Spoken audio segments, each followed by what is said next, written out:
Good morning. Today my presentation is on cognitive learning theory. So I'll start with what is cognitivism on my front page.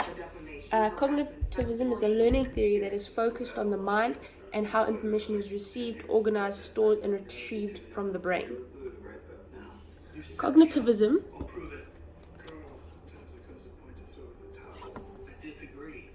when learning, it creates mental maps. So this is what cognitivism states as a theory. When learning, it creates mental maps in the brain.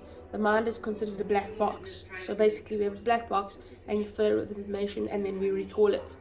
Learning can be explained as a recall of stored information. So that information that we are taught or learned goes into our brain and we recall it when we need it. Instructions help grab the learner's attention and it helps make sense of the information, and so it can be readily stored for recall. The history of cognitivism: it was developed as a reaction to behaviorism and gained credit in the 1950s. Cognitivists objected to behaviorist ideas as they ignored the fact that thinking plays a vital role in the learning process. Although there were many researchers that contributed to the development of this theory, such as Brunner, Vygotsky, and Bloom,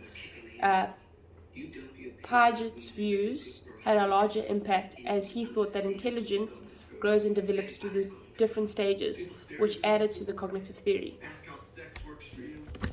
The key components of this theory: firstly is comprehension, so understanding why we are learning a certain subject or topic. Memory is the second one. Discourages cramming. Having a deeper understanding of the subject improves one's ability to relate to the knowledge. So instead of reading out a piece of paper and learning what's on the piece of paper, the cognitivists think that having a deeper understanding what's on the paper helps us relate it to information that we previously knew, so it helps us retain our information. Thirdly is application. It helps apply new information or skills in a life situation, so it encourages problem solving. The cognitive loop. So this is something that the cognitivists drew up. So it becomes, once we comprehend a subject, it goes around, becomes memory, and then we can apply it to our daily lives. So once we have learned something, it becomes memory, we recall it and use it in our real life. So in all, cognitivism likes problem solving with the skills we learned. The learning strategies. To get a better understanding of cognitive theory, I wanted to give the learning strategies that it used. So firstly was learner-centered approach. This approach says that learning is progressive and relative to the individual. When we learn, we start with the baseline and then work from there. The second approach is Bloom's taxonomy, which we have covered in lectures. It describes 6 levels of cognitive learning, and at its basic level describes the essential abilities to recall information that a learner has been taught, and then at the highest level of this approach, it describes a person's ability to take in what they've been taught.